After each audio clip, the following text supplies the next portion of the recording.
Yo, what's up? It's your boy Ryan Marquez. I'm here in the great state of Illinois at WSIE to do an interview with Jason Church, host of the Jazz Collective, director of the program of the great WSIE 88.7, which can be heard all over the world, but it's fueling the jazz sound and the jazz scene here in our great community of St. Louis. In the name of St. Unity, I'm going to be doing an interview talking about the project. We're putting out a new single with Anita Jackson called Serenity. And we're going to be talking about that as well as a lot of other fun things we're cooking up. Stoked.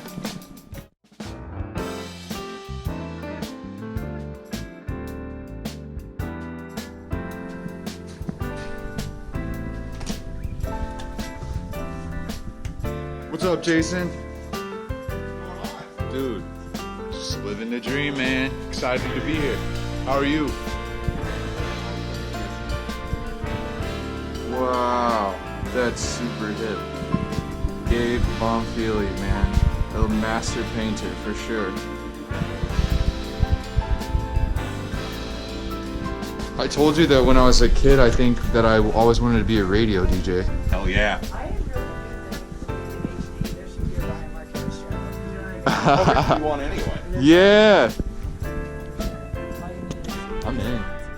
WSIE 88.7 The Sound. Kayci here with you. I've got alongside two very special guests. General Manager Jason Church has joined me this morning to interview. Ryan Marquez is in the studio with us. He has a new album coming out, and he's here to talk about it. Hey, guys, what's up? Hey, How's it going? What's up, friends? Oh, my gosh, it's so great to have you. Usually I'm here by myself in the morning, so it's nice to have two lovely faces here. Jason, are we getting the exclusive on this Ryan Marquez tune? As a matter of fact, we are. Thanks to Ryan and Lowtown Records for making this possible. We are going to be premiering the new single from Ryan Marquez's upcoming album, St. Unity. And that's going to happen here in just a little bit. But first, we want to talk about all of the good things that are going on with this album. We had a little bit of time a couple of weekends ago during the Jazz All-Star fundraiser to chat about the album. But we want to talk about it more at length today. Ryan, thank you so much for joining us today, man. I really appreciate that. This is great. Yeah, thanks for having me. It's really good to be with you all here at WSIE, which thank you all for all the love and support for the music that you've played, you know, from the past groups and the past projects that I've put out. So Yeah. It's really great to actually be here and to see what it looks like. I got to tell you what, man, you're putting out a lot of great music. Now, for the listeners that know your music but aren't familiar with Ryan the person, let's start with that. Let's talk a little bit about your background. You're not a native St. Louisan. You actually came here circa Kansas City, correct? That's correct. I'm a native Missourian, but I was born and raised in Kansas City, in northeast Kansas City, and got a good foundation there in blues and jazz, growing up in the 18th and Vine district, and coming up through the programs at the Blue Room and the Penn Valley Community College, jazz camps and things like that. Involved with a lot of blues jams from an early age with the Mayfield Towns Memorial Foundation. Got a lot of family, got a lot of friends still there. It's still hometown to me. But then I moved here to St. Louis to go to college at Webster University and study with the great Carol Beth True, under the direction of Mike Parkinson and Paul DeMarinis, also really great musicians, influential and foundational to Missouri. Mike taught at UMKC, and Dr. Parkinson also taught at Webster. So I moved here to study jazz and was a performance major, studying the piano. I just fell in love with the town, fell in love with the city, and then kept getting a lot of different work through the different scenes, and I built projects, you know, with Nick Savage, like Fresh Air, and Drew Mantilla, Belief Cycle, and Charlie Serpa, Mike Morano, Matt Rowland, The People's Key. I just love St. Louis now. I consider myself, you know, St. Louis is my home, where I live now, and so So I don't have no beef with my Kayci family or my STL family. I just Right. say I'm from Missouri. That's I hear that. Yeah. Now let's back it up just a little bit because obviously you made your move here. You knew what you wanted to do, and for anybody that's seen you perform live or even hear your music here on the station, they know that you made the proper decision on where you were going in life.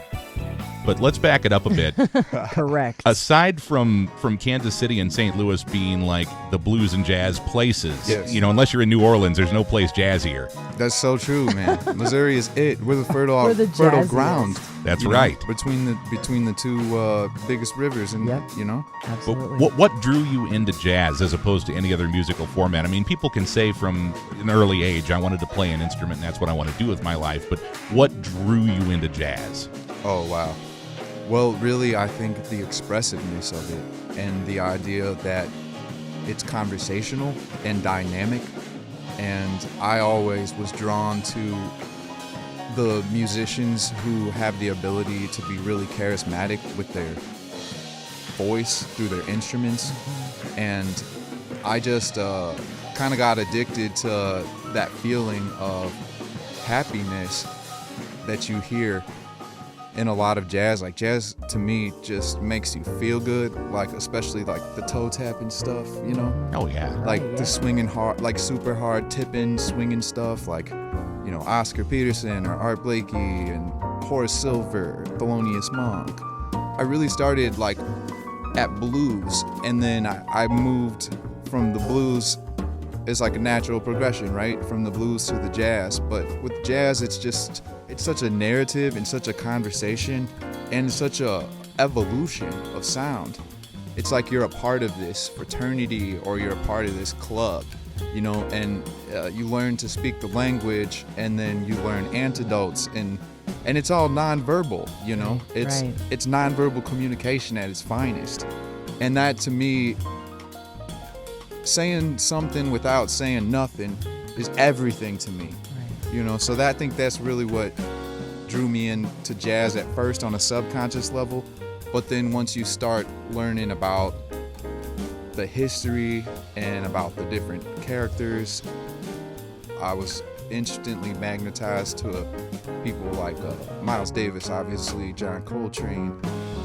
I was fortunate to have a lot of foundation and a lot of good mentors in my life from a musical standpoint who were feeding me the good stuff, like Ahmad Jamal and Cedar Walton, you know, Joe Henderson, Hank Mobley. So yeah, my mentor Joe Michelon in Kansas City, he really like hooked me up with just all of the ear candy. You know, it's like jazz is such a big It is huge. genre to kind of like get into, and you can find yourself in like all these different places, you know. Yeah. But so it's like really good to have like a mentor or a guide or somebody to be like, oh, listen to this, or listen to this record, or hey, did you know that so and so played with so and A so? jazz concierge. Yeah, Yes, exactly. Totally. Yes. I I get always it. say it's kind of like when people say they don't like wine. It's like, I beg to differ. We're going to be able to Let's find talk something for you're a going to minute. like. Yes. I feel that way about jazz a lot. I've said there's so many different pockets, so many different genres. I can find something you like because Absolutely. everybody's like got some jazz. Kayci and I were just talking earlier this morning about the tradition here in the St. Louis area and all of the folks that were here to help guide you, and then thinking to the future on, you know, who are you going to be guiding on their pathway when it comes time. You know what I'm saying? Absolutely. I did have a vision watching some of those open air shows of like watching this like amazing fertile soil of people that were like the old guard playing, and then these newer people, and then even there's like almost 3 levels happening of creation. That's like, and then like you said, the callback to these standards and these jazz connections, like watching you guys play and talk to each other is almost as enjoyable as hearing the music. Like watching you guys like have that conversation and getting delighted by each other's like, where did you take that song, you know? And so I think that same vibe of like your new album will pull it in, the Saint Unity thing. You've really brought in some great people in St. Louis to play with you on this album. We're really excited about bringing it in for sure. Yeah, tell us about the concept of the new album, Saint Unity, because it's going to be coming up for release tomorrow. Is that right? The 30th? That's correct. We're going to be releasing the first single, Serenity, which features Anita Jackson and Dawn Weber. Nice. And in the name of Saint Unity, this project has been such a blessing to me personally, just to go through the process of pulling all of these wonderful creatives from different disciplines, from the fantabulous vocalists to the amazing musicians. We had an excellent production team of Lowtown Records. Just from like a writing standpoint, this project started probably about 7 years ago. Conceptually, it evolved over time. Like the first tune that I wrote off the project, when I first wrote it, it was like kind of an oddball. It's called Anything You Like. It features Aaron Bodie. I didn't really know like what to do with it, so I kind of set it on the shelf and was like, okay, that's weird, doesn't match anything else I'm like writing right now, you know. So I just put it on the shelf and I let it mature like a wine. So then I went through this phase of where I felt like in my catalog of music that I was listening to, that I wanted to have more female voices in what I was consuming. So I went on a really strict diet of about 2 years of just listening to groups that featured female voices as the lead. I learned about a lot of really cool groups like Rohi or Hiatus Coyote, Moonchild, a ton of groups, way more than I could ever name. And so through that process, it inspired me to create music specifically written for female voice. And then, you know, growing up in the scene, I have been a big fan of a lot of the people who are on the project. The vocalists on the project are Anita Jackson, Aaron Bodie, Janet Evra, Chrissy Rennick, Lola Christine, and Paige Alyssa.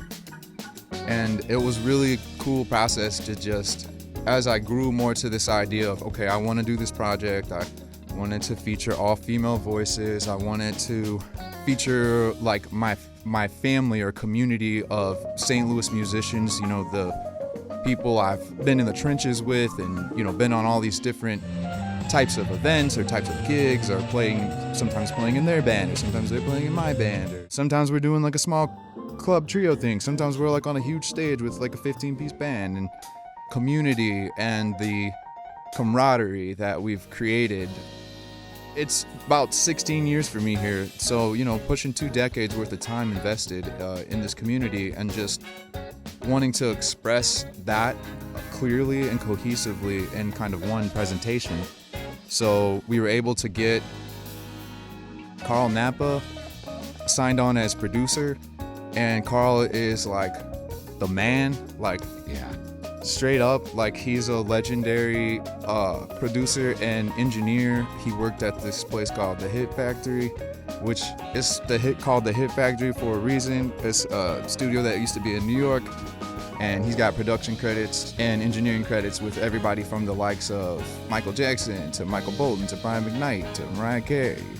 It's literally like you say somebody's name and like Carl's got a story, you know? So it was like a super humbling and honoring experience to just sit next to him and go through the process of producing this record along with Lenny Mink over at Lowtown Records, pulling the whole crew together. And Lenny's really phenomenal at being able to get a lot of people to come together also in the name of a common goal. And so he's really cooked up some excellent video presentations, rolling out a music video for Serenity. And we're also working on other music videos, and we've been just like having a blast, you know, just bringing everyone together in the name of Saint Unity. I love it. Love it. That's one of the things that I absolutely love about the concept of this album, is that St. Louis, in my opinion, is a bit unique. I mean, it's not, you know, the only place where this happens, but we have such a spirit of camaraderie in the local music scene here, where everybody works on each other's projects, everybody works together to better each other. Yes. There's not a spirit of competition, really, within our local jazz music community here in St. Louis. That's one of the reasons why, I mean, other than the fact that you put out killer music, but to be able to see this huge group of St. Louis musicians that normally don't always work with one another to appear on the same album here just feels really, really good. Yes. I'm so humbled to be able to present this project with people of the likes of like Lamar Harris and Don Weber and Ben Reese, Matt McKeever of the Naked Rock Fight. The rhythm section that pretty much played on all the tracks are my brothers, Tim Moore on drums and Theo Harden on bass. The three of us, like, we set the foundation of the record, and we kind of started rehearsing for it long before we got to the place of recording it. We have really great instrumentalists like Matt Rowland, Will Buchanan, Drew Mantia, Adam Hansborough, Dwayne Jingle Williams on percussion, who absolutely just added the icing on the cake, you know what I'm saying? Frosted it super nice with sprinkles and extra cherries on top. There's just like a lot of love really all the way around.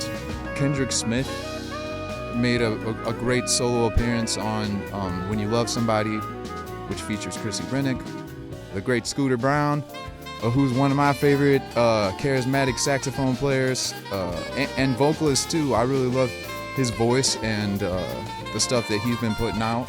It's really just like family, because like you said, we hang together. We support each other's projects and products. Like when people put shows on, everybody in the community is at a Sample Culture show.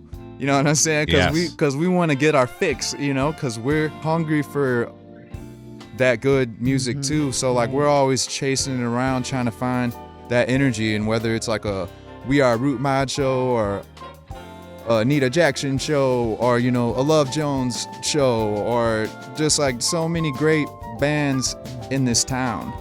You mentioned Sample Culture. I get calls about their cover of Summer Breeze all the time. Andrew Steven and Chrissy Rennick. Yes. And Andrew used to be in the band called the Big Brother Thunder and the Master Blasters that we played love with that from one, as well. yeah. Oh, yeah, they're... But, I got to say, just the level of talent here in this town is mind-boggling. And that's the reason why I love that, after this whole dark time that we've gone through over the past year plus, that things are starting to kind of come back into bloom. Yes. Starting with things like that All-Star Jazz fundraiser that Kendrick put on. Oh, yeah. It was such a blast to be able to be out there and see everybody and watch everybody work. But I'll tell you, what's even more exciting is, if I'm not mistaken, Ryan brought along, even though they're not going to release the single until tomorrow, he brought along a copy of Anita and Ryan and Dawn, the new single from the album Saint Unity. Ryan, you got it with you? You want to play it right now? Yeah, let's spin it. Okay, Let's cool. do So it. you heard it first. World premiere Right of this here. new song, Serenity, right? Serenity? Serenity. Serenity. Anita Jackson, It's Anita Jackson, Ryan Marquez, and Don Weber from the album Saint Unity. right here on 88.7 The Sound.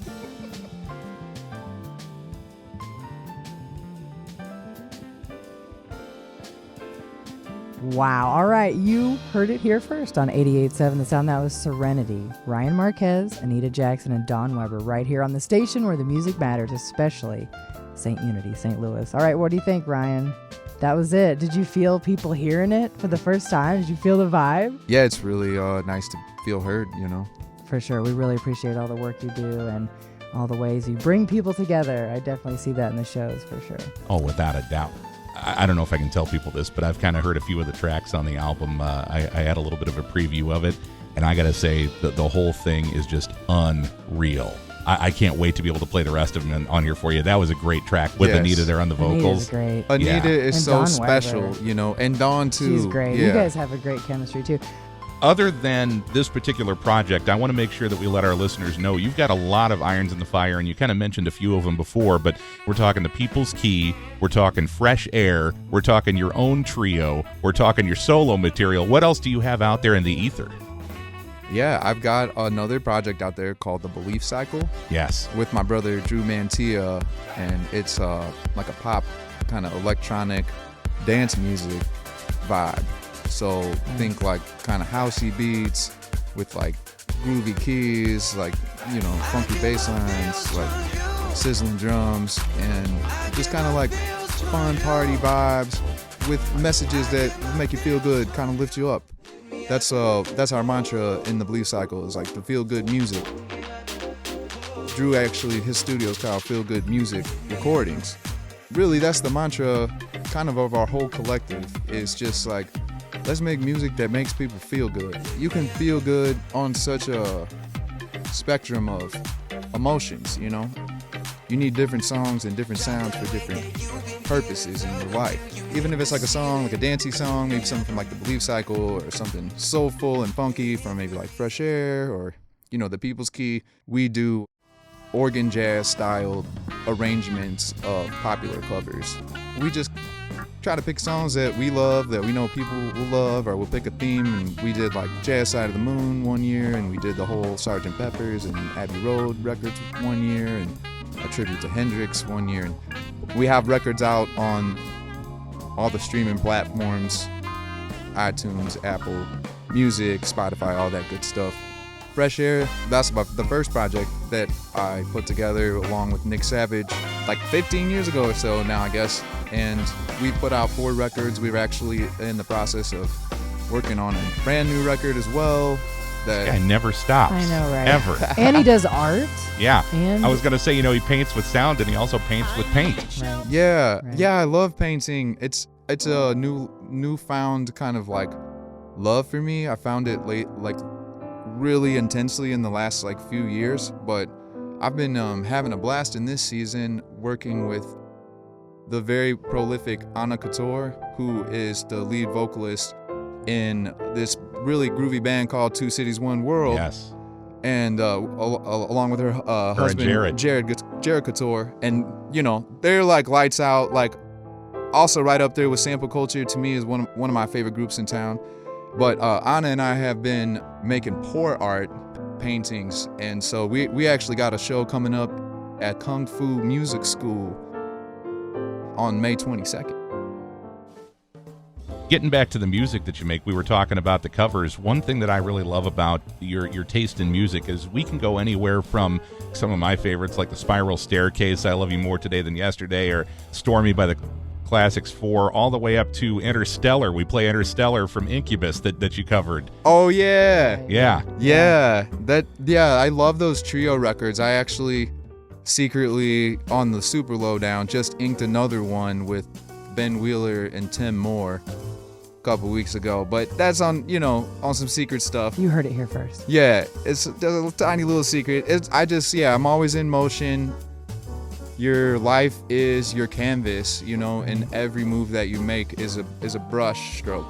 So I'm just like having a blast conceptualizing and imagining this musical and artistic ecosystem that exists here in St. Louis. It's like the more integrated we are together and the more collective we are in our approach to present ourselves to our great community here in St. Louis, but also the entire world. Pretty much like, I've been rolling with a full band, which lately has been featuring Tim Moore, David Gomez, Josiah Joyce, and Simon Evans. And it's like a mix of really everything that I do. We'll play some Saint Unity stuff, some Fresh Air stuff, some Belief Cycle stuff. I put out a project last year called I Am Ram that is more. It's actually my first vocal featured project. It's kind of in the pop lane. So we do stuff from that record. We do reimagined, reharmonized covers. I've been super into 90s alternative and just like a madman. Like when I don't know what to do or if I can't sleep at night or something, I'll just be like, what song from the 90s can I completely mess up? So I've been running through all kinds of stuff. Are you also part of that, I believe I saw your name with that Bob DeBoo Wednesday night open air jazz jam? Yeah, so actually I had the opportunity to open up the jazz jam at open air with Bob DeBoo and Caleb Kirby and Josiah Burton. It is happening every Wednesday where the Grandel/Dark Room is out there In the parking lot, where they set up an awesome stage and they do a great job of producing events there. But this is a free event and it's open to jazz musicians really who just want to come jam on some standards, play some blues, meet some cool cats That's nice. And I am not necessarily there every week, but gotcha. Bob is there every week, and he's a master Jedi, as you all know. Right, Oh, right. yes. And so he's there and really is kind of like the spirit guide now, I feel like, of the next generation, or like of the youth. Yeah. So many of the up and coming players for the past, like Bob's been holding this gig down for a while, like maybe It's been about 5 or 6 years. years. Yeah, that's great. So there's a whole generation of players. Last night I saw Matt Sewell, who's a phenomenal guitar player who plays with Terrence Blanchard. He was hanging out in town, and I know people like Nathan Pence. There's just a lot of And then people know where to go hang out. they know where to go hang out. Yeah. Man, you never know Yeah. who's gonna stop You by never the know. jazz jam. Like, you think- never know. I think that really speaks too to like what brought you to St. Louis was the university, right? And so SIUE, Webster, there's so many great universities in this area that are bringing in that talent. And then we have this, again, fertile ground of amazing musicians to like help them get their chops too. Well, and I got to say, the neat part about the Jazz Jam, I used to go out there and broadcast live at a previous station I was with. I haven't had an opportunity to get out there just yet, but I know that now that they're doing it every Wednesday, I'm going to be there sometime soon. But they allow, you can come in the audience just to watch, obviously. Students of jazz, veterans, even, children can come up and jam on stage. So I could go do it. Yeah. I got to bring my tambourine. Yeah, bring of your course. tambourine. I have a sound bowl. I could just play it. They've had spoken word poets. They've had tap cool. dancers. They've had Wow. all sorts of Oh, different yeah. things. That's And great. at one point in time, Bob and I were talking about this at the jazz fundraiser. There had been one point where they had an 8-year-old and an 80-year-old on stage performing together. That's so Magic. special. I love Magic. that. Yeah. That's good. That speaks to the narrative or the language Of aspect of jazz, like we were talking about earlier. Yeah. It's a continued collective conversation. That's exactly right. Well, unfortunately, we're about out of time, but I wanted to make sure that before we go, if anybody wanted to know more about your music or check in, who is Ryan Marquez? I want to learn more. Where can they find information about what you've got going on? For sure, you can check me out at ryanmarquez.com. And through that, you can link to my Instagram, where I post a lot of my artwork. I post clips of my playing, and that my handle is @ConsciousKeys. And then I also have a YouTube channel that you can find from my website. I've been putting up performances, behind the scenes, looks at the different settings and people that I get to hang out with. That's probably the best place to find me, ryanmarquez.com. But you can also check out thebeliefcycle.com. You can check out freshair.org. You can check out thepeopleskey.us. Now let's get some spellings in here. Marquez for Ryan Marquez. That's right. Fresh Air is HEIR. That's right. Not AIR. That's right. Fresh air. Air to the throne. There you go. Nice. All right. Well, it has been so lovely to have you guys in the studio. Hope you all have enjoyed it out there. We're going to get back to the music here on the station where you can linger. It's 88.7 The Sound.